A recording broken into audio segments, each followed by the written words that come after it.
Hey, everybody, it's Matt Michaels here on the DeFalco Files with the owner and creator of FSW, the Future Stars of Wrestling here in Las Vegas, Mr. Joe DeFalco. Joe, you got a chance to take a breath? Mecca week is over. How you doing? Oh, it's just one into another. We got a show on Saturday, and of course, we're behind the eight ball on that, and dealing with students who don't make appearances and then expect things. So yeah, it's just a continuous matrix loop that I guess I'll never get out of, and is what it is. But it's cold. I got my Nike sweatshirt going. I'm the same thing. I got my hoodie going too. It's beautiful to finally be in this type of weather. Um, I know Adidas has some money freed up, so if they'd like me to partake in wearing Adidas logoed inspired clothing wear, I'm affordable for way less than Yee. and all they have to do is change that Y to D for There you DeFalco. go. D. That'd be perfect.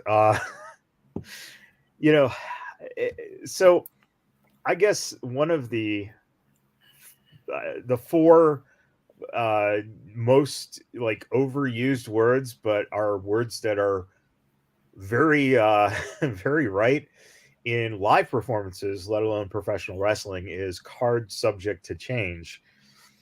So Mecca lined up one way on paper, and the last time we talked, everything was set, and then the weekend hits.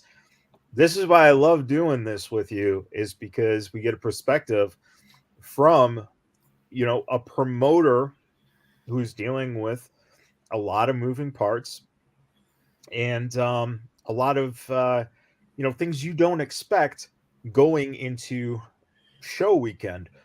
So what started to happen to make the Mecca card change, and at what time did you start knowing things would be having to be scrambled around a bit?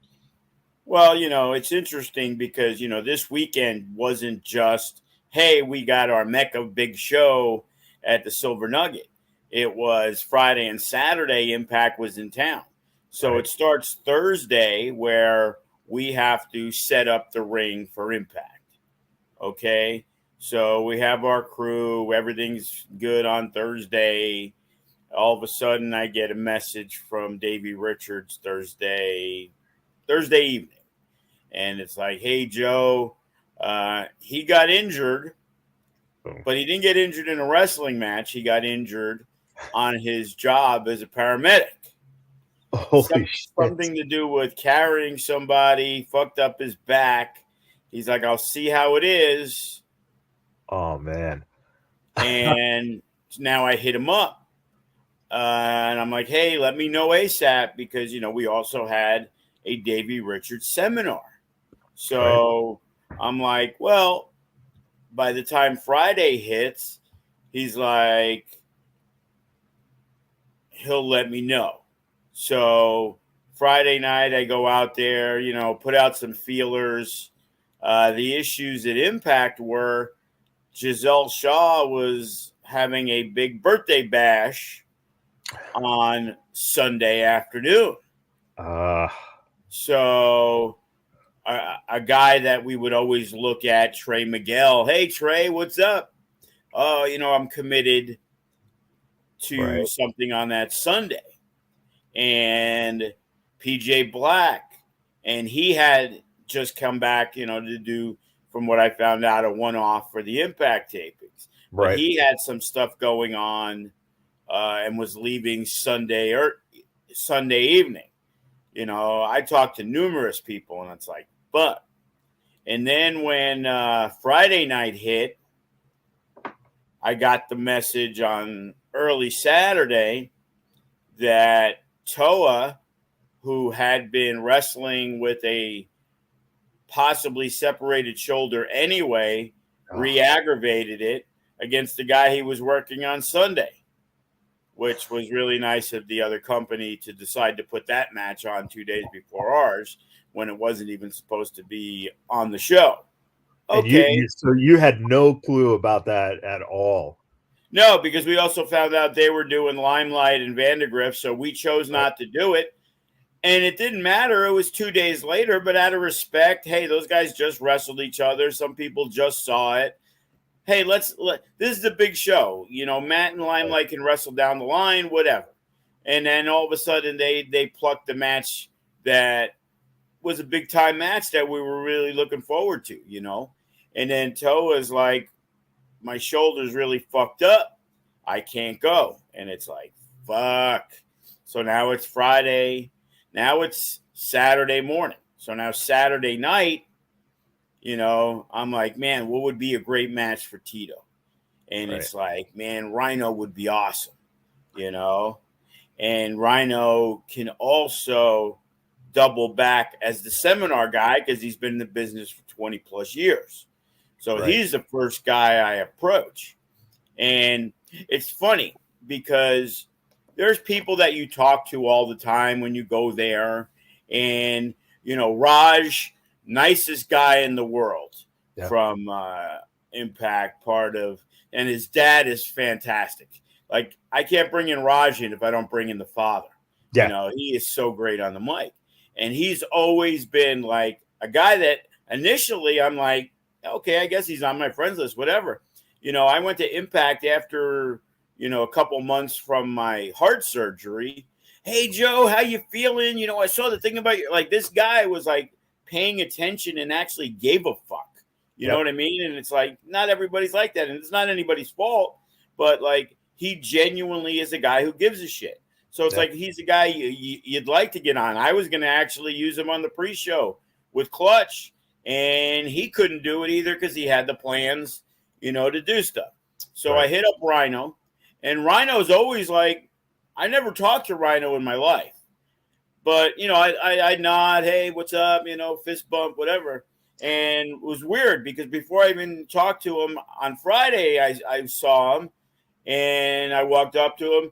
Hey, Joe, how you been? Ba, ba, ba, ba, ba. And I'm like, oh, wow, Rhino knows exactly who I am. Cool. You know, so Saturday came up and I'm like, hey, bro, you know, we're in a predicament and I think you'd be perfect for this. He goes, well, let me backtrack. I saw Chris Sabin, who I know, and I was talking with Sabin, again, as another option. He's like, hey, bro, yeah, sorry. I'm on a flight Sunday morning at 6:15 a.m. I'm like, oh, yeah, that's cool. No problem. You know, maybe when they come back in February, because I'd love to have Sabin for a seminar. And I was like, yeah, I'm going to see. I want to, you know, see maybe Rhino's available for the thing. He's like, you know, good luck on that one. Rhino's on the same flight as me. I'm like, fuck. So, you know, at that point, I go, you know, they were in the locker area, Sabin. I walk out and Rhino's on the floor right by the ring. So I walk up to him and he's like, hey, what's up? How are you? Blah, blah, blah. I'm like, good. I got a question for you.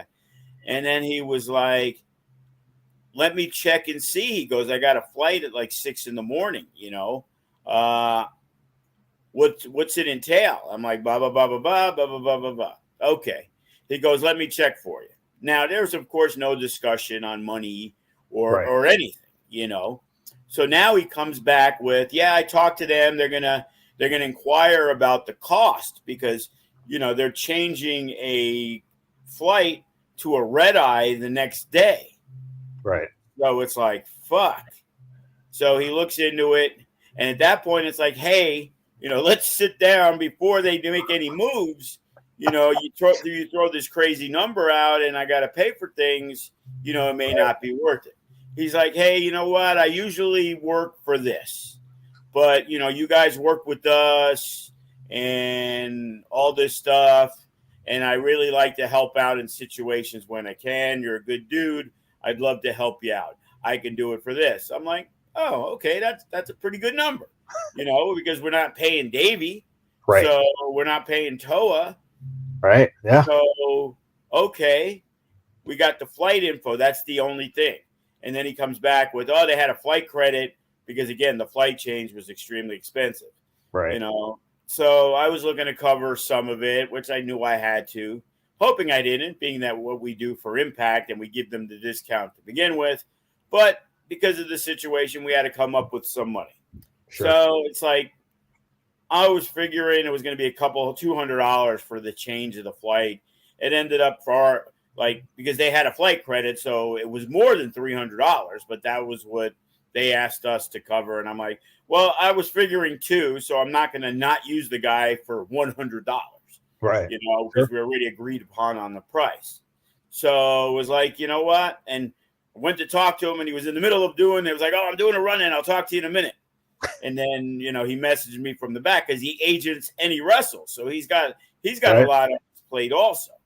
Right. So he hits me back up. He's like, hey, I'm in the back. I got a little bit of time in between my next segment. I'm like, okay. And, you know, I run back there and couldn't find him. And he was in the back dressing room, but he was all the way in the back. And then I'm like, what the fuck's right now? Fuck. And then he finally comes out. And I'm like, yeah, this is what it is. He's like, yeah, no problem. He's like, you know, after the show, I'd like to take a shower because he had a flight. He had to be at the airport at 9:00. And, you know, he was able to stay for the majority of the show. Right. But he ended up, last minute, Limelight thought he needed a room at the Santa Fe station. I was able to get a room on a Sunday. And, of course, the difference in time made the difference in price because Saturday was sold out. And Sunday, I found rooms for like $45 through my wife's team member rate for the station casinos. Right. By the time I got to Sunday, the rate was now $164. It's Jesus. Like, motherfucker. So I booked the thing. And then Limelight hits me up too. He's like, hey, I haven't gotten the flight info in a hotel. And I'm like, flight info? What the fuck are you talking about? You said you were coming with Jordan Cruz.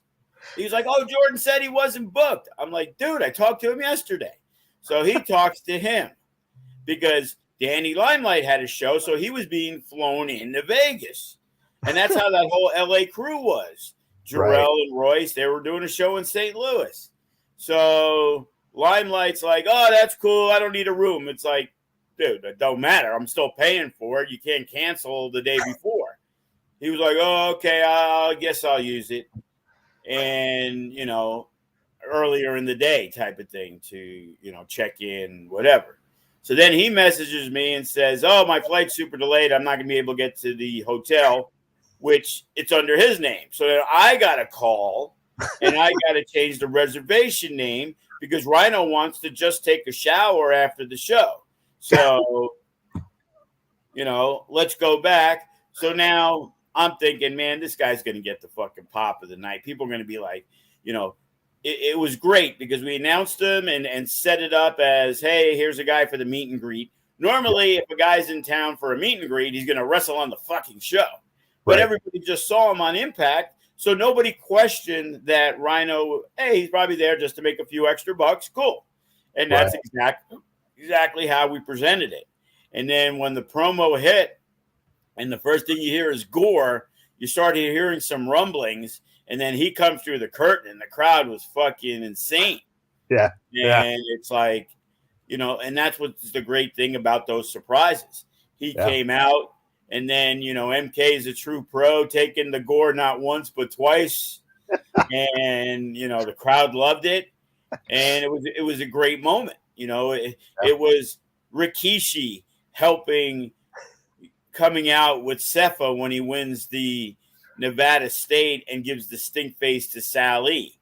You know, nobody's expecting, hey, Rikishi's going to be there because his son's wrestling, but nobody thinks Rikishi's going to get in the ring and cut an 8-minute promo and then give a stink face to Sally. So those are the moments you always remember and cherish as special moments in FSW history. Sure, Matt Hardy is great, but we already told everybody Matt Hardy was going to be there. You know, there was a situation. He did absolutely nothing at our show, but we had that Johnny Ferrari clown, and he was doing the poker shit, and he had brought in like EC3 and Robbie and DJZ and a couple of things like that. But he was doing something, and he happened to bring in James Storm. So he just came out and the crowd went crazy because it was a guy nobody expected to be there. Yeah. And you see that, and it's like, man, we got to do more of that, because Yeah. then it makes people question, kind of like the Moxley thing. Like, oh man, I shouldn't have missed that show. Right. And a lot of times people miss it because they don't think there's something for them. And then later on, they're so disappointed. Right. So, Rhino did exactly what was needed.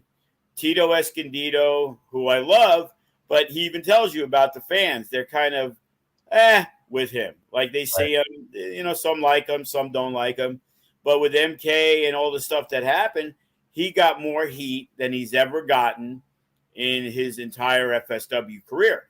Yeah. And, you can add a little to the fact that, hey, he's been in Japan now, so more people know who he is, and the combination of things. So even though Toa wasn't there, and I love Toa, and he'll be back for Against All Odds, that ended up being a great trade-off. Yeah.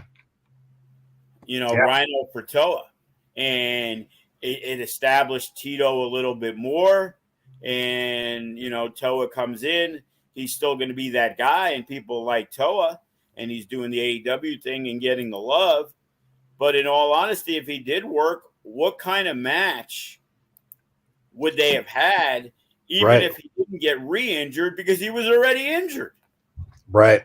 So and it ended up being, the best thing that we could do. And I think the one thing that you can find a thread in that is the loyalty of guys to FSW. Tito's had a real nice loyalty to FSW's and great relationship with you. And here he gets a chance to have a nice little reward and get what was absolutely a phenomenal match with a guy who rivals him in his size. Like, Tito looks like a young Rhino, it was a great replacement, and wonderful that worked out for you.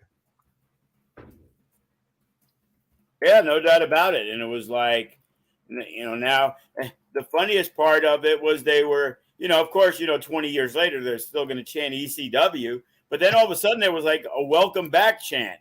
And it's like, first off, this motherfucker's never wrestled for us. But if you want to say welcome back, to Vegas, he was on the show yesterday at Impact. So I have no knowledge on why there was a welcome back chant for a guy who was on a show down the street the day before who had never worked for us. So, you mentioned then in Danny Limelight, before we get to his role on the show, you did mention that he was up in St. Louis with the 1% there. No, he wasn't. Oh, he wasn't. Was at another show, and he was being flown in. I don't know if he was at. But with them, what happened with the 1% and them not being able to make it in? So, I'm all excited. I'm happy. We got Rhino set Saturday night. And then about 10 o'clock at night, Saturday night, I get a text from Royce. And it's like, hey, bro, our flight's just been canceled. I'm like, motherfucker. And talk to him a little bit more. For some reason, I think they're in Colorado. I guess he works Suzuki in Colorado, but it was Thursday. But for some reason, I was thinking that show was there. And I'm like, fuck, I got to get home. Because he's like, yeah, the earliest we can get in tomorrow is 10 p.m. And I'm like, what the fuck? Well, they're on shitty Frontier Airlines. So it's like, you only got one shot to make a flight that day. So I go home and I'm like, Colorado to Vegas. And I message him back. I'm like, bro, there's a flight at like 6 a.m. and one at 9:30 from fucking Denver. Oh. He's like, bro, we're in St. Louis. I'm like, oh, fuck. So, but I did message them on Monday to see if they made it home, and they said they did. So, and so now you're looking at it. Now you have to adjust the 6-man tag. You have to adjust the Nevada state title. You have to also then you got Rhino filling in. So, well, yeah, at this point, all we know is we have Rhino to take on Tito. right. So before the day started, I'm like, okay, well, who are we going to get to wrestle Gregory Sharp? And it was, so Saturday taping, it was in search of, I felt like Leonard Nimoy in search of a Gregory Sharp opponent. Right. So I had talked to Jacob Boston Young. I said, just so you're aware, you're an option to wrestle Greg, but we're trying to get stuff done. So we talked to Andrew Everett. He's flying out that night. I talked to Saban. I talked to Trey Miguel. I talked to PJ Black. And it's like, man, we're starting to really run out of options, for a guy for Gregory Sharp. It's like, but at least we know we have Jacob Boston Young, right, in the background. Now it's like, okay, it's now Saturday night, and now I get the 1% thing. And it's like, fuck. So one option became Team New Japan, Tom Lawler and Bateman against Cody and Funny Bone. Okay. Which was a strong option in our opinion. Yeah. Then it became no fucking idea. Like, what the fuck? It's like, okay, we got to move Jake out. So Funny Bone and Cody obviously became the options for the scramble. Right. And it was like, told Limelight what happened. And he was the one who was like, well, hey, what if we keep it with Team Filthy? Because other people were like, oh, just move Limelight into it and take him out of the scramble. And I'm like, well, the emphasis was on Limelight doing the scramble. Like, I get it, because it was kind of like, oh, you're doing Team Filthy? I'm like, no, I'm not going to pay all these guys to work a 4-on-4 match and be in the ring for a minute. It's kind of pointless. Right. Like, we're trying to spotlight guys who used to be with us. At least the 6-man is cool, and Limelight could still do his own thing. Right. But then Limelight's like, well, I'll work double duty if you want, which now made us change the order of the card, because the 6-man would have gone earlier. But we wanted to make Limelight coming out for the second time to annoy the fans the second option, because they would have expected him in the scramble. So he was good with it. Then Sunday morning, I get a message from Chris Bay. And Chris Bay's like, hey, bro, Shogun said, hey, what about putting Limelight in with Tom Lawler? I'm like, bro, it's already been done. And he's going to be in the scramble. And Bay's like, really? Did you talk to him about it? Is he okay with it? I'm like, relax. He's the one who actually brought up the idea. So Danny Limelight now holds the record for the only man to score 2 pinfall victories. Yeah. Not only at a Mecca show, at any casino show. Yeah. Which is pretty awesome. And by the way, shows, is there a guy you can think of that is like Danny Limelight? Because every indication from everything I know about him, everything I've heard about him, everything I've seen him do, is that he loves this. He loves the business. He loves performing. And he's also one of the most, even though his character is so cocky, he's one of the most down-to-earth, humble people, and will do what is right when needed without any hesitation, and will suggest stuff like this. I mean, how valuable was that to you to just have someone just go, I got you? Well, that made everything, it was done. At that point, when he said that, it was done. I didn't have to scramble around and change the scramble and move somebody here. Because the one thing I hate is when you have to change one thing, it also makes you have to change 4 things. And I wanted everything to be true to what it was. And Bateman and Funny Bone got to work as a tag team once again for the first time in many years. And I saw it on Twitter, but I saw it myself. Like moving forward, I even mentioned about those guys that, Violence Unlimited was the name that, which I found out that day, was Funny Bone came up with it for him and Bateman 12 years ago when they were doing their SoCal gigs. They were Violence Unlimited. And the name was so good, it was never used. Bateman implored it with his crew in Ring of Honor. And I'm pretty sure he didn't name them. I'm pretty sure he said, hey, this is a name we were using years ago. Think it would be a good fit. Obviously, somebody said yes. So the reunion of Violence Unlimited was a success. The crowd knows Bateman and wants to like him too. So him and Funny Bone become a very formidable tag team. Yeah. So we got that out of the mix. Yeah. And you also kept the heat on Danny Limelight by him getting the pinfall, which is brilliant because, like you said, now you got Funny Bone and Bateman, which automatically makes that, a fan favorite, and it just works out nicely. And by the way, can we just say at this point, the fans mean so much to the show because they were on fire. It was a really nice crowd for you, man. Yeah, I'm going to be honest. I was disappointed in the turnout in what we had seen in pre-sales. And for the first time, we almost sold out second row before the show even started.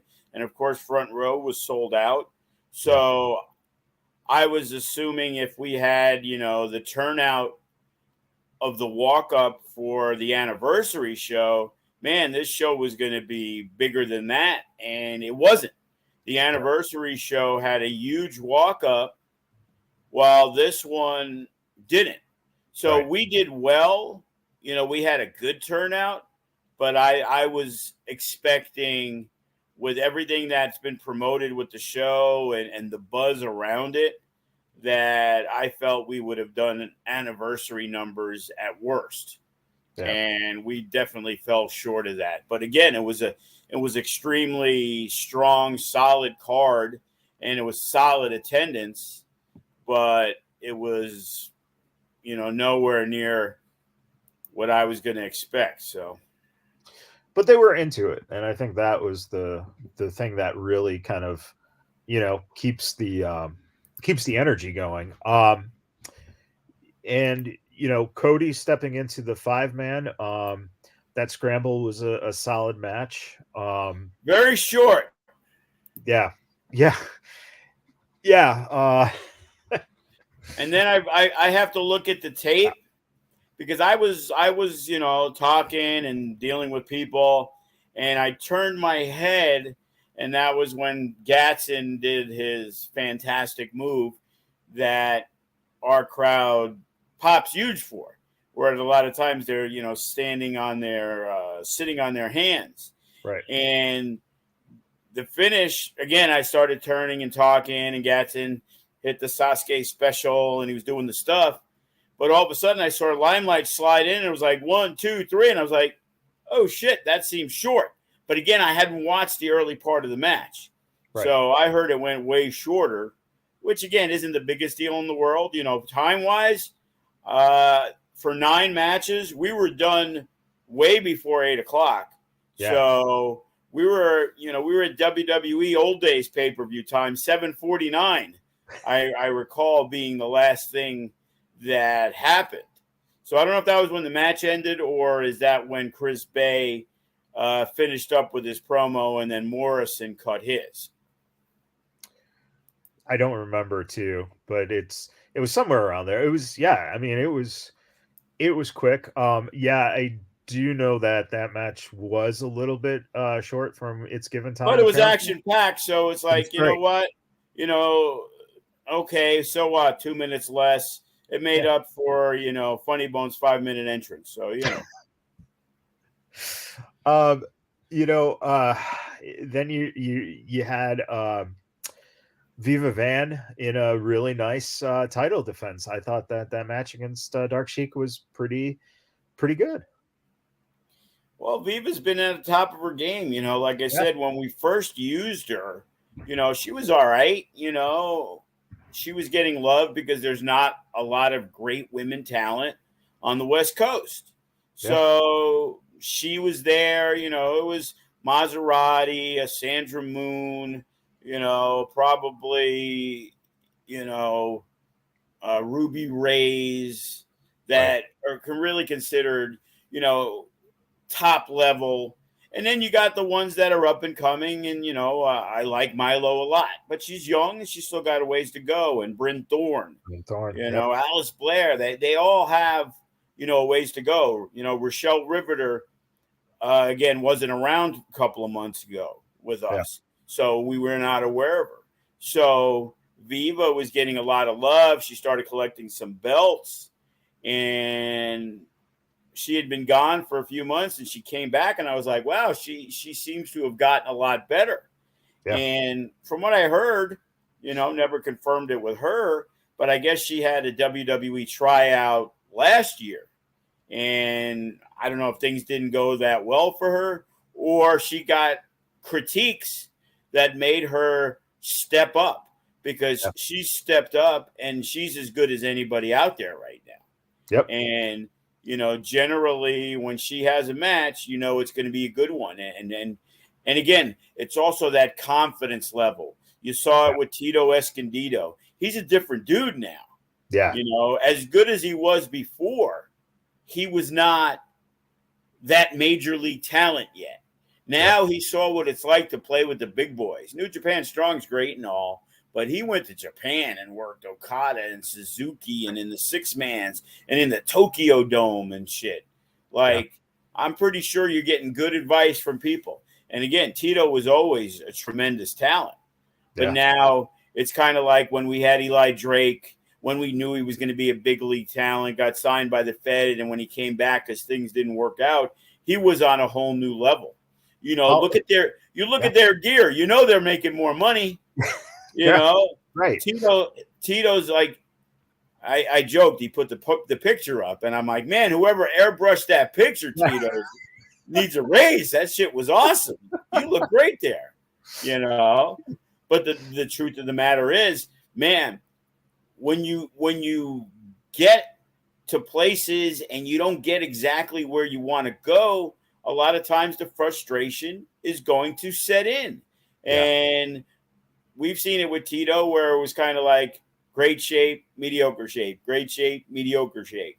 Same thing with Shea when he was with them. Now these guys are chiseled because Tito sensed maybe that he was closer, and now the work ethic, he had to come back from a punctured lung. He had the COVID, as he said, that caused a lot of issues. So, now Tito's like, man, this is his time to grasp that brass ring. Right. And he's making sure, he ain't letting go because he's in a position. Same thing with Royce and Jarrell. They had a lot of stop starts, and then Royce kind of broke off a little with Jarrell because Royce would team with other people. And it'd be weird to me because it'd be like, oh, they'd have this match. And I knew there was issues in the NWA. It was supposed to be Royce and Jarrell, but somehow Royce ended up with Bram and Jarrell was left out in the cold. And then same thing with New Japan. They put him in the mix, but sometimes he would team with Jarrell, but sometimes he would team with the other guys. And now it seems like they're all, kind of together again. Yeah. So it's amazing to see the growth of, like, when we knew they were good, but now again, they're totally different. And, they're definitely deserving of that higher rate that they're asking for, because they're bringing a different sense of professionalism. Right. Before, they were just one of the guys on the show, and FSW always had a really, really good show. So in most cases, those guys were underneath the Hammerstones, the Graves, the Cross, the Bay, and a lot of the other guys. Now they step in as a lot of our younger guys strive for what they have. Right. A Jay Vidal, a Damian Drake, a Matt Vandergriff, those guys want what those guys have just gotten.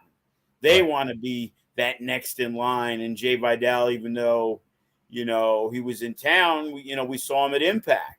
And I talked to, Tommy Dreamer and a couple of people.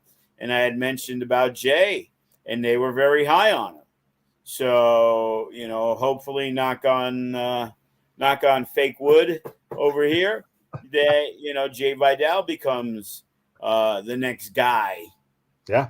It's been a little cold since Solo Sikoa made his way last year. It's been like 9 months. Well, look at it though.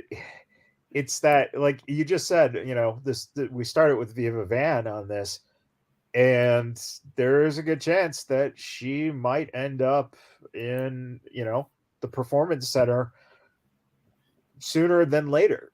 Well, she's gotten looked at AEW, and they put her on a few times, not just one. So they brought her back. So usually that's what happens. If one person seems to want you, then the other one wants you too.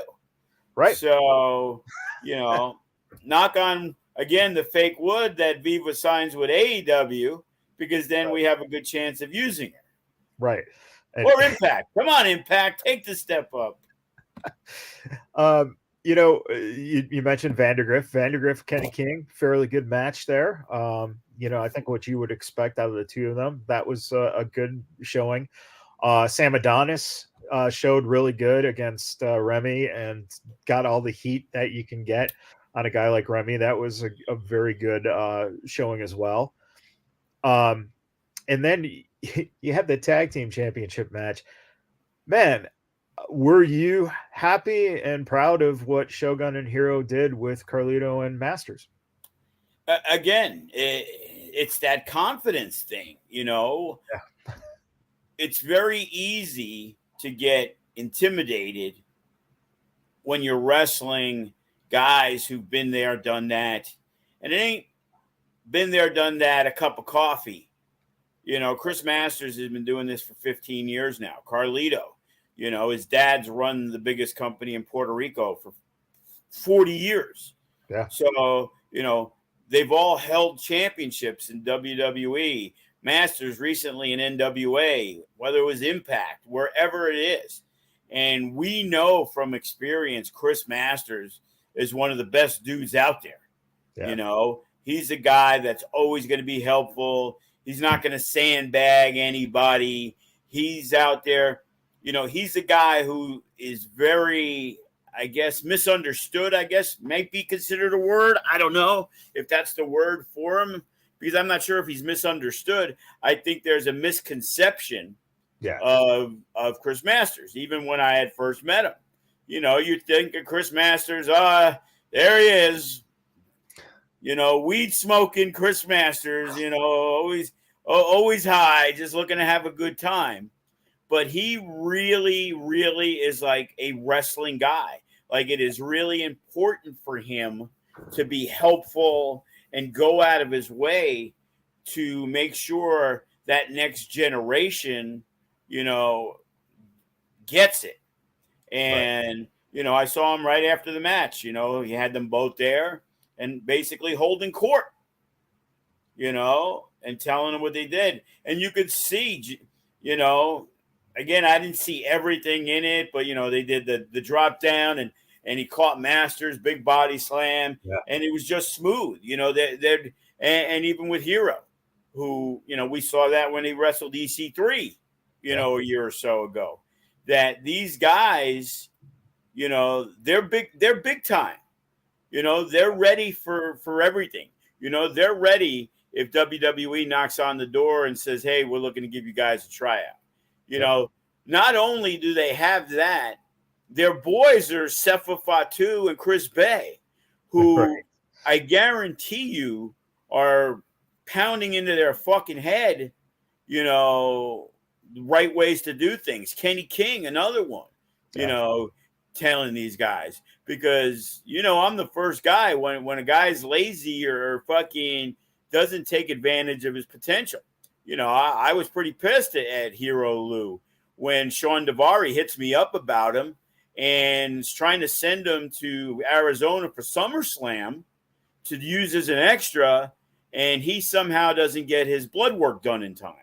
Like, motherfucker, how many opportunities do you think you're going to get from a WWE agent that's going to hit you up because he knows your age, he knows what you look like, he's trained with you and always has good things to say about you. He's trying to go out of his way, passes your information, and then you don't make it. He's not going to reach out to you anymore, bro. You have to be better than that. You can't over fucking sleep. Yeah. If this is what you want to do. If you want to wrestle and your career goal is being the FSW champion, that's awesome. I'm not going to say being our champion, because being our champion usually is a stepping stone to the biggest stages in the world. So, but if that's your ultimate goal, is to be an FSW guy, well, more power to you. We're going to love you. And as long as you do great business, you're going to be around. But putting in all that work is so you don't have to work another job. Right. That is your job. You can say, I'm going on the road, honey. I'll be back in a couple of days with big fucking bushel-fulls of cash. Right. When we get back, you're going to Saks Fifth Avenue or Macy's, and you're going to be buying that Louis Vuitton purse. Right now you can only buy the Jimmy Vuitton purse that they're selling on the corner of Fremont Street. Jimmy Vuitton was part of your extended family, right? Yes, good friends. No, that's it's a valid point. And look, you even mentioned Davey Richards got hurt doing his regular job. He's one of the best guys in the world at this, business, sport, entertainment, whatever you want to call it, at this profession. And he still has a regular job. So yes. And some people want to do it because, again, he's not on the Fed schedule. So a lot of these guys are going to do what they love. If your goal is to get in WWE, you're not getting a side job from Monday through Friday. That is your job. Right. And that's the whole thing. It's like, even you could be one of the best and you can still have a side job, or you can get serious as you're learning and try to get to that pinnacle. And these guys look so good now. It's just impressive. And hopefully, knock on wood, fake wood, that they get some tryouts coming up here soon. The main event was phenomenal.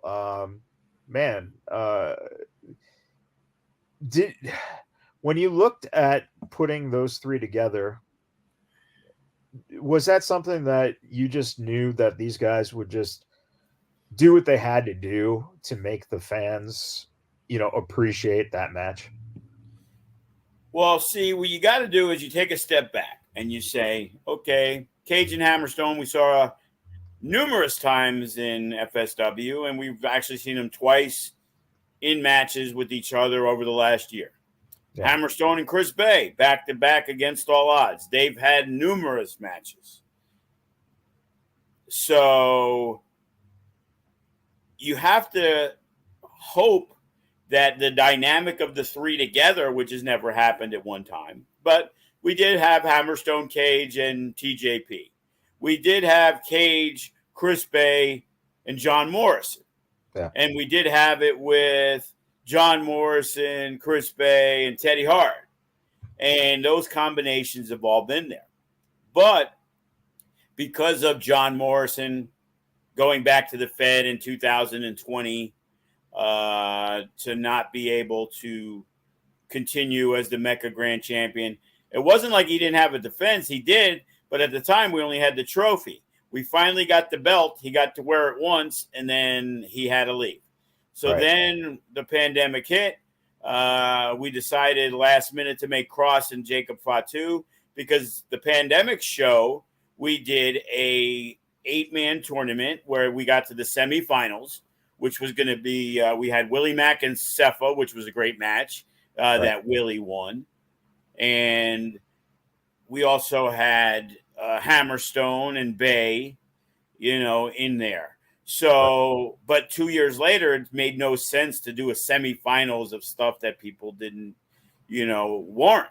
Right. So now it's like, okay, so we need to jump right back into it. We got the belt. We need to do something. Cross is gone. So we now need to crown a new champion. And, Chris Bay, obviously homegrown, former FSW champion, former No Limits champion, former tag team champion. Then you got Brian Cage, former FSW heavyweight champion. He's gone on to being an Impact World champion, to now getting a lot more love, thankfully, in AEW. Hammerstone, the current FSW champion, 3 times he's been the champ. He's been a tag champ. He's been a Nevada state champion. So those are pretty much 3 highly decorated guys, but more importantly, 3 former FSW heavyweight champions. Right. And they're all flying another banner. Chris Bay is a mainstay and just recently resigned for Impact. Right. Hammerstone's also the MLW world champion. And Brian Cage, we know, is in that Ring of Honor based AEW with the faction with Toa. So that is a big time matchup, and making it a ladder match for the title, I thought was the best move that we can do going into it. I actually approached John Morrison before I approached Brian Cage, because John was the guy who never lost the championship, and he's available. Right. I knew he was a little banged up. We talked, and again, John's another one of those super dudes. He's like, oh, Chris Bay, I love Chris, blah, blah, blah. He goes, but to be honest with you, I'm kind of banged up. The only show I'm going to work this month is a 6-man tag for AAA. And, it's AAA. It's a big-time promotion. So he probably felt he was able to do some things.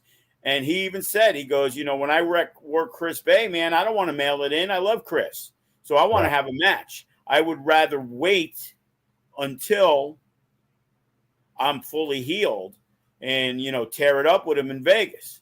So I'm like, okay, cool. And I'm like, talk to him. And then, I hit him up one more time beforehand. I'm like, hey, can you do me a favor? Can you cut a promo about that? So, since we had no idea who was going to be our champion, we had John Morrison cut 3 promos. You will never see the light of day of the other 2 because they were burned immediately after the match. But he did cut 3 promos, basically challenging the MECCA Grand Champion. And fortunately, Spider played the right one on the screen. Congratulations, Brian Cage. Oh, wait, what? Unfortunately, we had issues with the big screen, so you can only hear it and see it on the little screens. But, we're going to post it on Twitter like we did and push it out there. And it would have been a really nice way to go. John was in town for Impact because Taya's there. Right. But it was Taya's mom's birthday or something like that. So they were going right back to LA. And since he wasn't going to wrestle on our show, then it made no sense for them to just hang out another night. But it would have probably been really good for, the lights to go back out. And then when they went on, Morrison was there and laid him out. That was my idea. My other idea was Sami Callihan, but I know he was probably gambling somewhere, so he wouldn't have answered his phone. And even if he wasn't gambling, he still wouldn't have answered his phone. So, it wouldn't have mattered. Because I saw him and I brought it up to him. Oh, yeah, I'm off on Sunday. Okay. Yeah. Are you still waiting for the pro? Still waiting. Yeah, we're still waiting to settle up. Any day now. Oh man. So, it came off with a hitch, but in a sense without a hitch, because the show was solid. It was really good. Encourage fans, if you didn't see it, you can get the replay on Fight TV for $14.99. Definitely check it out. And now, like you said, no rest for the wicked. This Saturday at 8 p.m. at the FSW Arena, you're putting on Helloween. And we know there's a couple things. We've talked the last couple of weeks. The Battle Royal is a fan favorite, and that will be there. And Sefa Fatu's banner is going to be put on the wall of FSW's arena. Yes, I picked it up yesterday. It is ready to roll. Nice. So there's those two big things, but we know now that it is official lumberjack match for Bodie Young Prodigy versus Braxton. Those guys were on the pre-show for Mecca. Bodie, of course, is impressing as always, and the faction is getting their heat as always. Lumberjack match, what can we expect from the Lumberjacks? Who's going to be out there? Well, the thing is, because of their affiliations, Sky High, I would definitely believe they're going to be there for Bodie. But I've gotten multiple requests. I have gotten no requests other than the faction being there for Braxton, obviously. But I actually have a list of 243 people that are willing to be lumberjacks. I got Culture Inc. in Texas willing to fly in just to be lumberjacks to get a piece of them. So I got members of every state in the United States that are willing to make the journey to be lumberjacks for Bodie at this event. So, and is there any other matches that you have announced yet or have planned? We have not. We are trying to put together a casket match. And of course, I reached out to two guys who, for Helloween, would be perfect for a casket match. Not that I was going to do Funny Bone and Sin 123rd match together, but having one of the two would have been great, but they are not available. So we were also looking at a couple other options. So now I have to step back. It's now, a few days before the show. So we're trying to figure out how that match is going to go. Santana Jackson will be performing. I can't imagine he won't be, performing Thriller, being that it's Helloween. I can't wait to see the Suavecitos as the dancers on the side. I'm going to be looking forward to that moment. But, Remy Marcel's going to be there, the aforementioned Suavecitos. Hopefully they can find the arena because they couldn't find Sam's Town or the Silver Nugget this past weekend. So hopefully they won't get lost getting to the arena. Oof. And, we got a lot of the younger, you're going to see debuts. Now, unfortunately, some of the debuts you're going to see are somebody dressed up as Eddie Guerrero and Bray Wyatt, but it's still their debut in the ring. So you're going to see the gimmick battle royal, as Brandy and Heather, our longtime fans, said, it's their favorite show of the year. They dress up. Some of the fans dress up as their favorite FSW people. And our guys and girls dress up as their favorite professional wrestlers from, wrestling's past. We've had, of course, the Hogans and the RVDs and the CM Punks. I remember Funny Bone went to CM Punk many years ago. And Damian Drake's first forte into the gimmick battle royal was his Jeff Hardy. And, so it's been a lot of fun. I remember the guy, the Hefe, he had a professional makeup artist do his Crow Sting makeup. And it was like mind-boggling, like how much emphasis was put on. And I remember, I forgot his name, Kid Showtime, coming out as the Ultimate Warrior.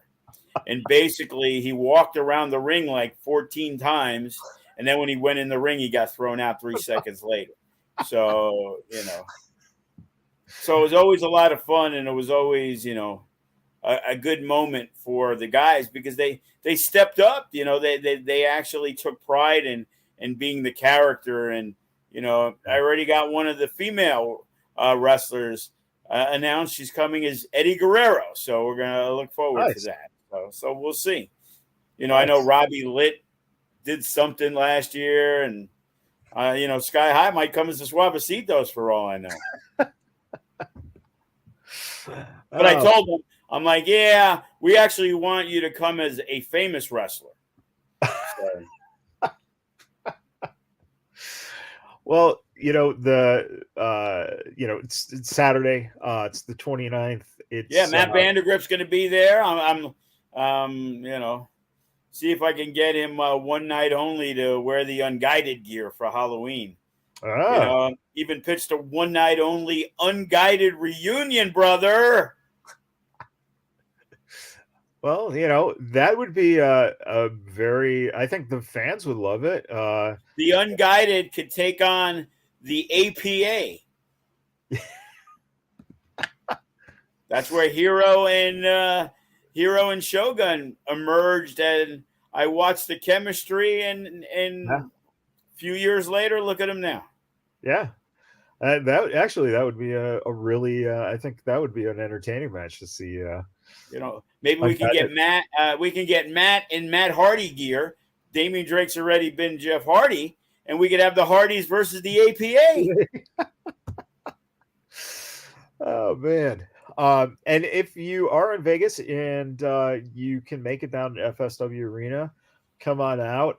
If you're not, subscribe to the FSW network and $6.99 a month, and you can partake and see the show. And whatever happens with the music rights and all that crap. Yeah, well, it's on our network, so I think we'll be good with it. Yeah, I just saw a Facebook on the student page because I posted, you know, about the Gimmick Battle Royal, and Chris Bay chimed in where it all began for me. So that was the very first appearance for Chris Bay, was in the Gimmick Battle Royal. I forgot who he was. You know, I'm going to have to try to get that before, you know. Yeah. Maybe he'll answer me. I'm trying to see, like, who he was. I'm trying to think. Maybe he was R-Truth. Hey, speaking of, R-Truth's back. It was nice to see him a couple times this week already. You know, I heard they were going to be starting up the Legends division. You have to be over 60, so Sin Bodhi's got a shot again. Yeah. You know, speaking of, did you happen to get a chance? I know there's been all this wrestling in town this week. Did you get a chance to see NXT show? I did not, but I got a message from my kid, and it's like, new tag champs, Zoe Stark. And I'm like, oh, cool. I was about to post something. And then all of a sudden I went in on the results of the rest of the show on NXT, and I had to break the news to my kid who was in and out of consciousness. I'm like, no, it was a dusty finish, I guess. And I didn't even know what happened or what it was. He was like, oh, that's fucking bullshit. It was a tag. Like anybody ever does anything with the right person tagged in. Well, and to make it even worse, it was the quote unquote head referee backstage who didn't come running out until after the announcements made that they're, you know, it's like he's running out as they're making the announcement. It's just frustrating because in professional wrestling, you have something where if you're going to do that, then you have monitors. There should be no fake finishes because you should always see that the heel screwed the face. It's so frustrating when they do crap like this. And this is just out of nowhere. This is now, there's a head ref who made this ruling. Why? Well, I'll be honest with you. Many, many years ago on Monday Night Raw, when Chris Jericho beat Triple H, the crowd went crazy. It was awesome.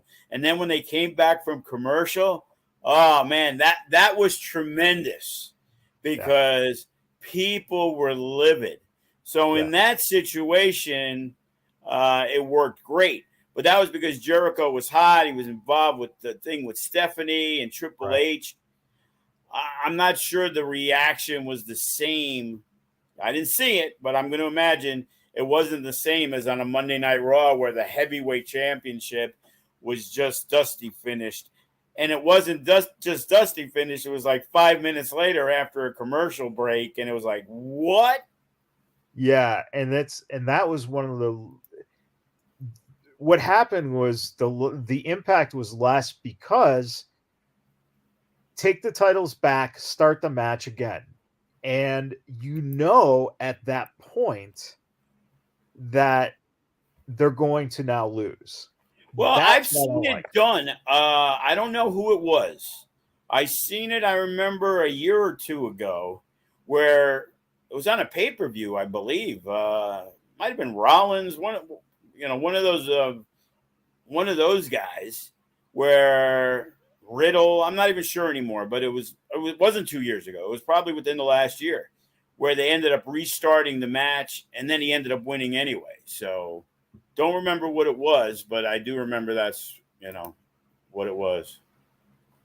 And I'll tell you, Zoe, Lacey, and Nikita, they're building a chemistry, man. Those two are, really starting to gel. And I think that there's something there. So, and I think they had a backstage segment afterwards where Zoe, was pissed off that, she was the one, she felt that she cost it, and Nikita kind of felt that she cost it, and the word rematch was mentioned. So it looks like there might be a little feud going on there. And then she goes and punches a locker, and it's like, oh God, don't break your hand, please. And then breaks her hand, and she's out for 6 months. Yeah. Oh wait, that's only baseball players, right? But before we leave, yep, I can make a major announcement. All right. That FSW has come to terms on the re-signing of former heavyweight Nevada State and tag team champion Graves to return at Against All Odds. Wow. The deal was made while I'm doing the podcast, brother. Wow. That shows you. Danny the Limelight might do double duty. I do quadruple duty. Awesome. That's wonderful. Well, it would be quadruple if I was on the potty doing that too. That would be quadruple duty, but you know what I'm saying. And Joe, with your history, would be quadruple bypass duty. So that's right. Quadruple. It was like 6 times. Don't be underestimating me. I'm tied for the record. As Simon God said, how could you have 6 bypasses when you only have 4 valves? What the fuck? Oh, man. Well, there you have it. I wonder how he's doing. I haven't heard from Gotch in a while. Yeah, man. Be nice to see Gotch out here. It's been a while. Never know. Maybe that's what, maybe Against All Odds. We got a lot of the big guns that you saw at Mecca. Yeah.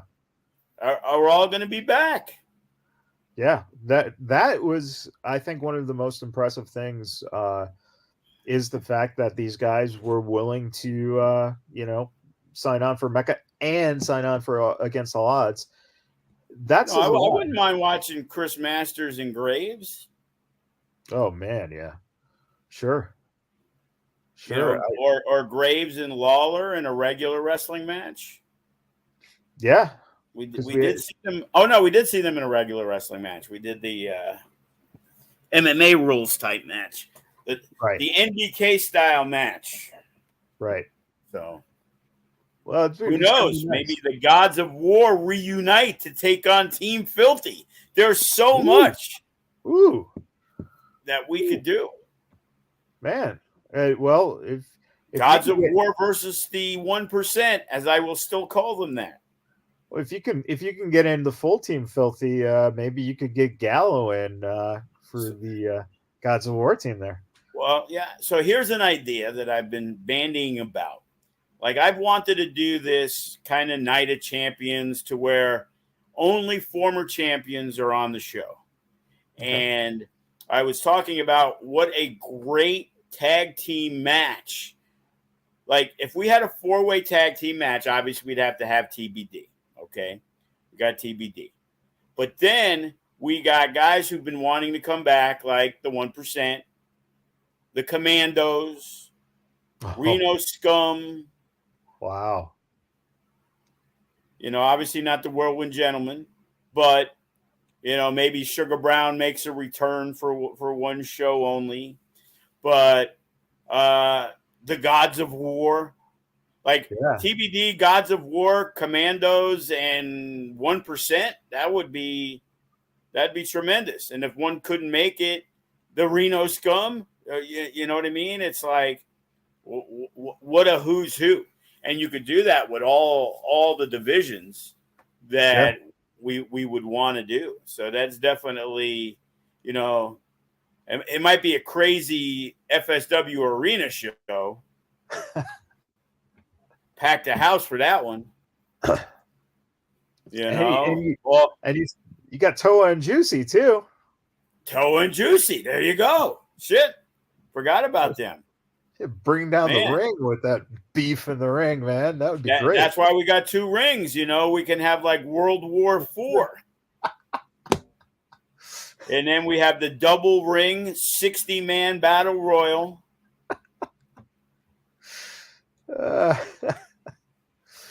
Joey was even pitching it against all odds. There just wasn't enough. He was wanting to do a Rumble women's match. Oh, wow. Yeah.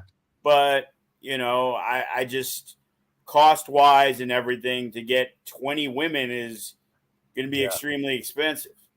Yeah. Because, we have a good amount of training, but they're not ready to be on that platform just yet. So maybe you could piggyback a show off of the UWW when it's in town in December and use that. From how it's done? Yeah, you use that crew, get Tessa. Why, is Tessa working the UWW show? Apparently so. There you go.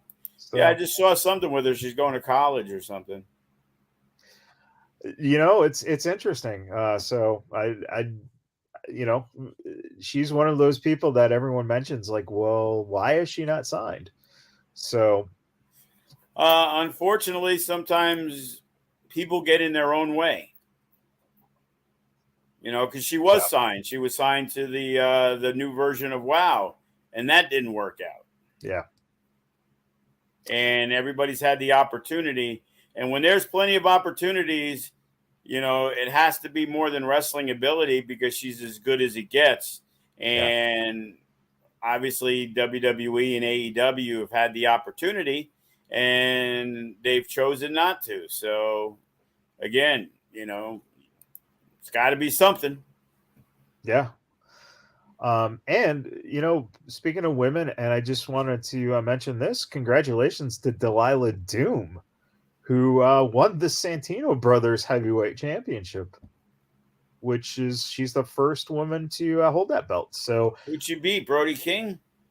I don't know. That would have been one hell of a match there. Eli Everfly did a run-in. Eli was very proud, I got to say, which was... No, I saw him post something. I wasn't sure what belt she won, but obviously it was that one, I guess. So that brings up the question, would you ever consider a female FSW champion? If she's good enough, a title versus title match. I'll tell you what, we had talked about back in the day when Nick Bugatti was the No Limits champion. Nick and Maz were teaming up, and they were doing matches with Dave Mazzani and Gina, the sister, who was a UFC fighter. And there was talk of Gina Mazzani winning the women's championship at one point, and then going one-on-one for Nick Bugatti in a title versus title match. All right. So, all right. Every opportunity is there that if I feel it is something that, makes sense, Zoe Stark, Lacey Ryan, she wrestled a lot of guys and, more than held her own against guys like Vandegrift and Jay Vidal. Yeah. And, I'd put her in there with anybody. Yeah. I really would have loved to seen her go against Hammerstone. I bet it would have been tremendous. Yeah. I watched her in training go up against Damian Drake and Matt Vandegrift and Jay Vidal. And, in some cases, she was probably leading them. Well, yeah. Tom Howard will get her ready. Oh, man. I miss Tom Howard being around, man. But that's personal. I love that guy. I love Tom. I talk to him once in a blue moon, every touch base. He touches base here and there. He always sends, I guess, out that mass text message that Zoe's going to be appearing. I didn't get one recently for the tag title match. He must have dreamt about a Dusty finish, so he didn't want to get our hopes up. He probably got a lot of texts back when she lost in the championship match. And he probably got a lot of congratulations. Yeah, exactly. That the person sent a message back 10 minutes later. Forget about it. Oh man, wrong person. All right, I'm glad everyone tuned in this week. Joe, any final words for the listeners? No, we're always going to have fun this Saturday. Make sure you check it out. The Helloween Gimmick Battle Royal. The Lumberjack match is set. Who's going to be in the casket match? Who knows? Maybe we'll have a drawing and two wrestling fans can fight in a casket match at FSW. You never know what's going to happen. So special start time, 8 o'clock, a little later. Make sure it's nice and dark for everybody. Who knows? Lawson might even bring candy bags for the kids. And by the way, pre-show was a really good pre-show. Carlito might be on hand bringing some apples for the kids. Hopefully, no razor blades in them though. Well, there we go. On that note, everyone, enjoy the show if you're going to the show. If not, again, FSW Network 699, and check out the Helloween show this Saturday at 8 p.m. Pacific time. Until next time, everybody.